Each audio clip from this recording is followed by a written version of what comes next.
la même chose. Madame la ministre, je vous cède la parole. Merci, Monsieur le Président, Mesdames et Messieurs les parlementaires.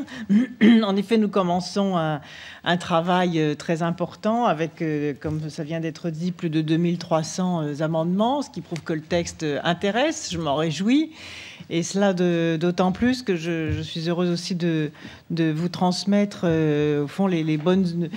la mobilisation mondiale auquel j'ai pu assister avec un certain nombre d'entre vous à la semaine du climat à New York, puisque le secrétaire général des Nations Unies s'est très fortement engagé. Il y a eu plus de 350 000 personnes d'ailleurs dans les rues. Il y en a eu aussi à Paris. C'est-à-dire qu'il y a aussi une prise en compte et une mise en mouvement des citoyens pour que les dirigeants de la planète prennent leurs responsabilités.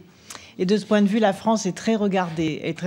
D'abord parce qu'avec le Portugal, qui organise la conférence climat de la fin de l'année, la France aura le flambeau et la responsabilité d'organiser la conférence climat de 2015. Et puis, il y aura avant cela le Conseil européen de fin octobre. Et les pays du monde entier vont regarder si l'Europe a le courage et la volonté aussi de poser des bases solides de lutte contre le réchauffement climatique. Et donc, la législation française qui, comme cela a été dit au cours d'une des auditions auxquelles vous avez procédé de la part du directeur de l'énergie de la Commission, va être une des plus en avance d'Europe. Et cela aussi, c'est attendu. Et donc, je remercie l'ensemble des parlementaires qui ont déposé des amendements. Je ne pensais pas qu'ils seraient aussi nombreux, mais nous y passerons le temps qu'il faudra. Et puis, comme je l'avais dit, dans cet esprit de co-construction, bien évidemment, chaque fois que nous pourrons améliorer le texte, le gouvernement sera très ouvert aux propositions qui seront faites.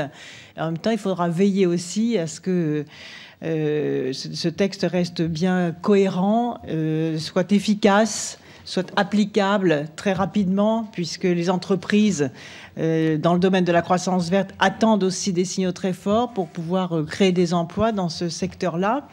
Et puis à l'échelle planétaire, bien évidemment, les pays qui sont les plus durement touchés par le réchauffement climatique attendent aussi des décisions très fortes.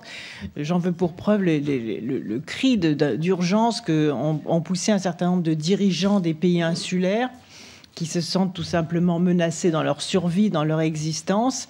Rappelez aussi que le réchauffement climatique fait davantage de déplacements de populations et de réfugiés que les conflits traditionnels, si j'ose dire.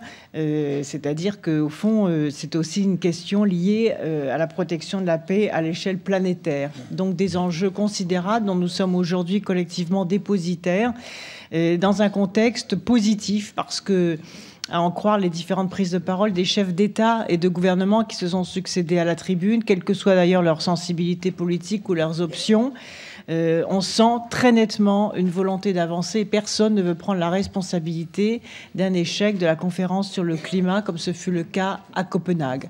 Donc voilà, ce que je voulais simplement souligner, c'est que l'œuvre législative que nous allons faire procède d'une dimension plus large, à la fois une dimension européenne, mais aussi une dimension mondiale.